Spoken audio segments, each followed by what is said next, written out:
ಈ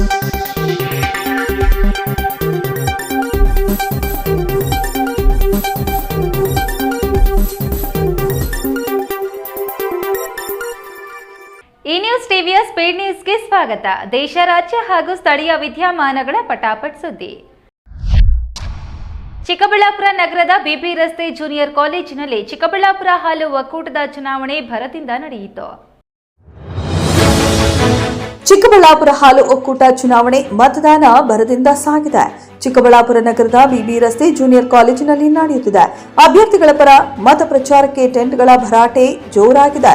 ಒಟ್ಟು 13 ನಿರ್ದೇಶಕರ ಆಯ್ಕೆ ಕಣದಲ್ಲಿ 28 ಜನರು ಸ್ಪರ್ಧೆ ಮಾಡುತ್ತಿದ್ದು, ತಮ್ಮ ಅಭ್ಯರ್ಥಿಗಳ ಗೆಲುವಿಗೆ ಅಪಾರ ಬೆಂಬಲಿಗರು ಜಾತ್ರೆಯಂತೆ ಜಮಾಯಿಸಿದ್ದಾರೆ. ಸಂಜೆ 4 ಗಂಟೆಯವರೆಗೆ ನಡೆಯುವ ಮತದಾನಕ್ಕೆ ಬೆಳಗ್ಗೆಯಿಂದಲೇ ಸಾಲುಗಟ್ಟಿ ನಿಂತು ಮತ ಚಲಾವಣೆಯಲ್ಲಿ ಆಯಾ ಡೈರಿಗಳಿಂದ ಆಯ್ಕೆಯಾದ ಪ್ರತಿನಿಧಿಗಳು ಮತದಾನ ಮಾಡುತ್ತಿದ್ದರು. ಮಂಚೇನಹಳ್ಳಿ ಮತ್ತು ಗೌರಿಬಿದನೂರು ಕ್ಷೇತ್ರಗಳು ಬೆಳಗ್ಗೆಯಿಂದಲೇ ಮತದಾನಕ್ಕೆ ಚುರುಕು ತೋರಿದ್ದಾರೆ. ರೈಲಿನಲ್ಲಿ ಸೀಟಿಗಾಗಿ ಇಬ್ಬರು ಮಹಿಳೆಯರು ಪರಸ್ಪರ ಕ್ರೂರವಾಗಿ ಹೊಡೆದಾಡುತ್ತಿರುವ ದೃಶ್ಯಗಳು ವೈರಲ್ ಆಗಿವೆ. ಇತ್ತೀಚೆಗೆ ಸಾಮಾಜಿಕ ಮಾಧ್ಯಮದಲ್ಲಿ ವೈರಲ್ ಆಗುತ್ತಿರುವ ವಿಡಿಯೋವೊಂದು ರೈಲಿನಲ್ಲಿ ಸೀಟಿಗಾಗಿ ಇಬ್ಬರು ಮಹಿಳೆಯರು ಪರಸ್ಪರ ಕ್ರೂರವಾಗಿ ಹೊಡೆದಾಡುತ್ತಿರುವ ದೃಶ್ಯಗಳನ್ನು ತೋರಿಸುತ್ತೆ. ಅವರು ಪರಸ್ಪರ ಕೂದಲು ಹಿಡಿದುಕೊಂಡು ಮನಬಂದಂತೆ ಹಲ್ಲೆ ನಡೆಸಿದ್ರು. ಪ್ರಯಾಣಿಕರು ಅವರನ್ನ ತಡೆಯದೆ ಈ ಘಟನೆಯನ್ನ ವೀಕ್ಷಿಸಿದ್ರು. ಈ ಘಟನೆ ಯಾವಾಗ ಎಲ್ಲಿ ನಡೆಯಿತು ಎಂಬುದು ಸ್ಪಷ್ಟವಾಗಿಲ್ಲ. ಇದನ್ನು ನೋಡಿದ ನೆಟಿಜನ್ಗಳು ಆಘಾತಕ್ಕೊಳಗಾಗಿದ್ದಾರೆ.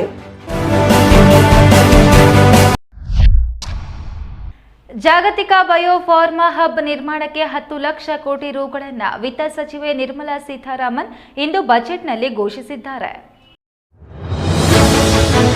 ಜಾಗತಿಕ ಬಯೋಫಾರ್ಮ್ ಹಬ್ ಕನಸು ನನಸಾಗಿದೆ. ಬಯೋಫಾರ್ಮ್ ಹಬ್ ನಿರ್ಮಾಣಕ್ಕೆ 10 ಲಕ್ಷ ಕೋಟಿ ರೂಪಾಯಿಗಳನ್ನ ವಿತ್ತ ಸಚಿವೆ ನಿರ್ಮಲಾ ಸೀತಾರಾಮನ್ ಇಂದು ಬಜೆಟ್ನಲ್ಲಿ ಘೋಷಿಸಿದ್ದಾರೆ. ಒಡಿಶಾ, ಕೇರಳ, ತಮಿಳುನಾಡಿನಲ್ಲಿ, ಆಂಧ್ರದಲ್ಲಿ ರೇರ್ ಅರ್ತ್ ಕಾರಿಡಾರ್ ಯೋಜನೆ, ಸೆಮಿಕಂಡಕ್ಟರ್ ಯೋಜನೆಗಳಿಗಾಗಿ 40,000 ಕೋಟಿ ಘೋಷಣೆ ಮಾಡಲಾಗಿದೆ. ಇದ್ದಕ್ಕಿದ್ದಂತೆ ಭೂಗರ್ಭದಿಂದ ನೀರು ಚಿಮ್ಮಿದ ಘಟನೆ ಸಾಮಾಜಿಕ ಮಾಧ್ಯಮದಲ್ಲಿ ವೈರಲ್ ಆಗಿದ್ದು, ಸಮೀಪದಲ್ಲಿ ಕೊಳವೆ ಬಾವಿ ಕೊರೆಯುತ್ತಿರುವುದರಿಂದ ಈ ರೀತಿ ಆಗಿದೆ ಎನ್ನಲಾಗಿದೆ.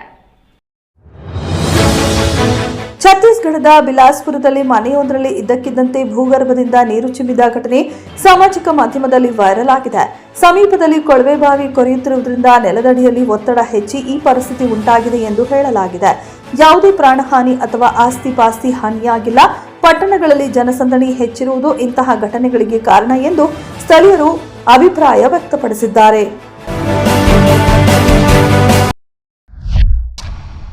ಜಗತ್ತಿನ ಏಕೈಕ ರಾಷ್ಟ್ರ ಭಾರತದಲ್ಲಿನ ಹಿಂದೂಗಳಲ್ಲಿ ಒಗ್ಗಟ್ಟು ಕಡಿಮೆಯಾಗ್ತಿದ್ದು, ಯಾವುದೇ ದೇವರನ್ನು ಪೂಜಿಸಿದ್ರೂ ನಾವೆಲ್ಲರೂ ಹಿಂದೂಗಳೇ ಎಂಬುದನ್ನು ಮರೆಯಬಾರದು ಎಂದು ಮಂಜುನಾಥ ಸ್ವಾಮಿ ತಿಳಿಸಿದ್ದಾರೆ. ವಿಶ್ವದಲ್ಲಿ ಏಕೈಕ ಹಿಂದೂ ರಾಷ್ಟ್ರ ಭಾರತವಾಗಿದ್ರೂ ಇಂದು ಹಿಂದೂಗಳಲ್ಲಿ ಒಗ್ಗಟ್ಟು ಕಡಿಮೆಯಾಗುತ್ತದೆ. ಹಿಂದೂಗಳನ್ನು ಒಗ್ಗೂಡಿಸಲು ಆರ್ಎಸ್ಎಸ್ ಸ್ಥಾಪನೆ ಮಾಡಲಾಗಿದ್ದು, ಸಂಘಟನೆ ನಿರಂತರವಾಗಿ ಕಾರ್ಯನಿರ್ವಹಿಸುತ್ತಿದೆ. ಹಿಂದೂ ಧರ್ಮದಲ್ಲಿ ವಿವಿಧ ಜಾತಿಗಳಿದ್ರೂ ಯಾವುದೇ ದೇವರನ್ನ ಪೂಜಿಸಿದ್ರೂ ನಾವೆಲ್ಲರೂ ಹಿಂದೂಗಳೇ ಎಂಬುದನ್ನ ಮರೆಯಬಾರದು. ರಾಮ, ಕೃಷ್ಣ, ವಾಲ್ಮೀಕಿ, ವ್ಯಾಸರಂತಹ ಮಹನೀಯರನ್ನ ನಾವು ಜಾತಿಗೆ ಸೀಮಿತಗೊಳಿಸದೆ ಅನುಸರಿಸುತ್ತೇವೆ. ಹಿಂದೂ ಸಂಸ್ಕೃತಿ ಸಮಾಜವನ್ನ ಒಗ್ಗಟ್ಟಿನಿಂದ ಗತವೈಭವಕ್ಕೆ ತರಲು ಶ್ರಮಿಸಬೇಕು ಎಂದು ಮಂಜುನಾಥ ಸ್ವಾಮಿ ತಿಳಿಸಿದರು. ಪ್ರೇಮದ ವಿಚಾರವಾಗಿ 2 ಗುಂಪುಗಳ ನಡುವೆ ವಿವಾದ ಉಂಟಾಗಿ ಲಾಂಗು ಮಚ್ಚುಗಳಿಂದ ಹೊಡೆದಾಡಿಕೊಂಡಿರುವ ಘಟನೆ ನಡೆದಿದೆ. ಪ್ರೀತಿ ಪ್ರೇಮ ವಿಚಾರವಾಗಿ 2 ಗುಂಪುಗಳ ನಡುವೆ ಮಚ್ಚು ಮತ್ತು ಲಾಂಗ್ಗಳಿಂದ ಮಾರಾಮಾರಿ ನಡೆದು ಇಬ್ಬರು ತೀವ್ರವಾಗಿ ಗಾಯಗೊಂಡಿರುವ ಘಟನೆ ತುಮಕೂರು ಜಿಲ್ಲೆ ಕುಣಿಕಲ್ ಪಟ್ಟಣದ ತುಮಕೂರು ರಸ್ತೆಯ ಶನಿ ಮಹಾತ್ಮ ದೇವಾಲಯ ಸಮೀಪ ಶನಿವಾರ ಸಂಜೆ ನಡೆದಿದೆ. ಹಲ್ಲೆ ನಡೆಸಿದ ಆರೋಪಿಗಳು ಪರಾರಿಯಾಗಿದ್ದು, ಅವರ ಪತಿಗಾಗಿ ಪೊಲೀಸರು ಹುಡುಕಾಟ ನಡೆಸುತ್ತಿದ್ದಾರೆ. ಪ್ರಕರಣ ಸಂಬಂಧ ಆರೋಪಿಗಳನ್ನು ಬಂಧಿಸಲು ತೆರಳಿದ್ದ ಪೊಲೀಸರ ಮೇಲೆಯೇ ಕಾಂಗ್ರೆಸ್ ಮುಖಂಡ ಹಾಗೂ ಸಚಿವರ ಆಪ್ತರೆನ್ನಲಾದ ಅಯ್ಯೂಬ್ ಪೈಲ್ವಾನ್ ಪುತ್ರ ಹಸನ್ ಹಲ್ಲೆ ನಡೆಸಿದ್ದಾನೆ.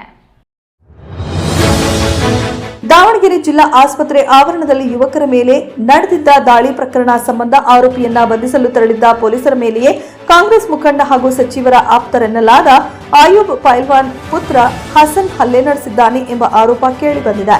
ಈ ಘಟನೆ ಬಳಿಕ ಹಸನ್ ಅನ್ನ ಪೊಲೀಸರು ವಶಕ್ಕೆ ಪಡೆದಿದ್ದಾರೆ. ಜಿಲ್ಲಾ ಆಸ್ಪತ್ರೆಯ ತುರ್ತು ಚಿಕಿತ್ಸಾ ಘಟಕದ ಎದುರು ಕ್ಷುಲ್ಲಕ ಕಾರಣಕ್ಕೆ ನಡೆದಿದ್ದ ಗಲಾಟೆಯಲ್ಲಿ 6 ಜನರಿಗೆ ಗಾಯಗಳಾಗಿದ್ದವು. ಈ ಹಿನ್ನೆಲೆಯಲ್ಲಿ ಆರೋಪಿಗಳನ್ನ ಬಂಧಿಸಲು ತೆರಳಿದ್ದ ಪೊಲೀಸರ ಮೇಲೆ ಹಲ್ಲೆ ನಡೆದಿದೆ. ಭೀಷ್ಮ ಏಕಾದಶಿ ಪ್ರಯುಕ್ತ ನಾಟಕಗಳ ಹೆಸರಿನಲ್ಲಿ ರೆಕಾರ್ಡಿಂಗ್ ಡ್ಯಾನ್ಸ್ ನಡೆಯುತ್ತಿದ್ದಾಗ ಪೊಲೀಸರು ತಡೆಯಲು ಹೋದಾಗ ಸಿಐ ವಿಜಯಶಂಕರ್ ಮೇಲೆ ಮಾರಣಾಂತಿಕ ಹಲ್ಲೆ ನಡೆಸಲಾಗಿದೆ.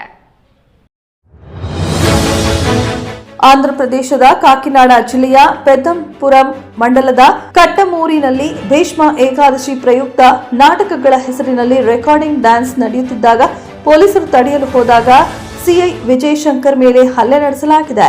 ಈ ಘಟನೆಯಲ್ಲಿ ಅವರು ಗಂಭೀರವಾಗಿ ಗಾಯಗೊಂಡಿದ್ದಾರೆ. ಸಬ್ ಇನ್ಸ್ಪೆಕ್ಟರ್ ಮೌನಿಕಾ ಅವರು ಪ್ರಕರಣ ದಾಖಲಿಸಿದ್ದು ದಾಳಿಕೋರರ ಪತ್ತೆಗೆ ಪೊಲೀಸರು ಶೋಧ ತೀವ್ರಗೊಳಿಸಿದ್ದಾರೆ. ಹೋಟೆಲ್ ವ್ಯವಹಾರದಲ್ಲಿ ಆರ್ಥಿಕ ನಷ್ಟ ಮತ್ತು ಮಗನ ಮದುವೆ ಸಾಧ್ಯವಾಗದಿರುವ ಸಂಬಂಧ ವ್ಯಕ್ತಿಯೊಬ್ಬ ತಾಯಿ ಮತ್ತು ಮಗನನ್ನ ಕೊಂದು ತಾನು ಆತ್ಮಹತ್ಯೆಗೆ ಶರಣಾಗಿದ್ದಾನೆ. ತೆಲಂಗಾಣದ ಸಿದ್ದಿಪೇಟೆ ಜಿಲ್ಲೆಯ ಬೆಜ್ಜಂಕಿ ಮಂಡಲದ ವಡೂರು ಗ್ರಾಮದಲ್ಲಿ ತಾಯಿ ಹಾಗೂ ಮಗನನ್ನ ಕೊಂದು ವ್ಯಕ್ತಿ ಆತ್ಮಹತ್ಯೆಗೆ ಶರಣಾದ ಘಟನೆ ಇಂದು ನಡೆದಿದೆ. 35 ವರ್ಷದ ಮಗ ಮತ್ತು 90 ವರ್ಷದ ತಾಯಿಯನ್ನ ಕೊಲೆಗೈದು ನಂತರ ಸತ್ತಯ್ಯ ಎಂಬ ವ್ಯಕ್ತಿ ಆತ್ಮಹತ್ಯೆ ಮಾಡಿಕೊಂಡಿದ್ದಾನೆ. ಹೋಟೆಲ್ ವ್ಯವಹಾರದಲ್ಲಿ ಆರ್ಥಿಕ ನಷ್ಟ ಮತ್ತು ಮಗನ ಮದುವೆ ಸಾಧ್ಯವಾಗದಿರುವುದು ಕೌಟುಂಬಿಕ ಕಲಹಕ್ಕೆ ಕಾರಣ ಎಂದು ಪೊಲೀಸರು ತಿಳಿಸಿದ್ದಾರೆ. ಪ್ರಕರಣ ದಾಖಲಿಸಿಕೊಂಡು ತನಿಖೆ ನಡೆಯುತ್ತಿದೆ. ತಂಗಿ ಮದುವೆಯಾಗದೆ ಗರ್ಭಿಣಿಯಾಗಿದ್ದಾಳೆ ಎಂದು ತಿಳಿದು ವ್ಯಕ್ತಿಯೊಬ್ಬ ಇಡೀ ಕುಟುಂಬವನ್ನೇ ಕೊಲೆ ಮಾಡಿದ್ದಾನೆ. ವಿಜಯನಗರದಲ್ಲಿ ನಡೆದ ತ್ರಿಬಲ್ ಮರ್ಡರ್ ಪ್ರಕರಣಕ್ಕೆ ಸಂಬಂಧಿಸಿದಂತೆ ಸ್ಫೋಟಕ ಮಾಹಿತಿ ಬಹಿರಂಗವಾಗಿದೆ.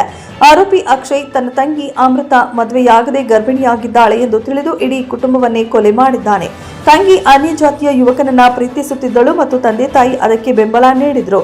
ತಂಗಿಯ ಗರ್ಭಪಾತಕ್ಕೆ ಅಕ್ಷಯ್ ಮುಂದಾಗಿದ್ರು. ತಂದೆ ತಾಯಿ ಒಪ್ಪಿರಲಿಲ್ಲ. ಇದರಿಂದ ಕೋಪಗೊಂಡ ಅಕ್ಷಯ್ ತಾಯಿ ತಂಗಿ ತಂದೆಯನ್ನ ಕೊಲೆ ಮಾಡಿ ಮೃತದೇಹಗಳನ್ನ ಹೂತು ಹಾಕಿದ್ದಾನೆ. ಈ ನ್ಯೂಸ್ ಟಿವಿಯ ಸ್ಪೀಡ್ ನ್ಯೂಸ್ ಜೊತೆಗೆ ತಪ್ಪದೇ ವೀಕ್ಷಿಸಿ. ಈ ನ್ಯೂಸ್ ಟಿವಿಯ ಮುಖ್ಯ ಸಂಚಿಕೆ ರಾತ್ರಿ 8:30ಕ್ಕೆ.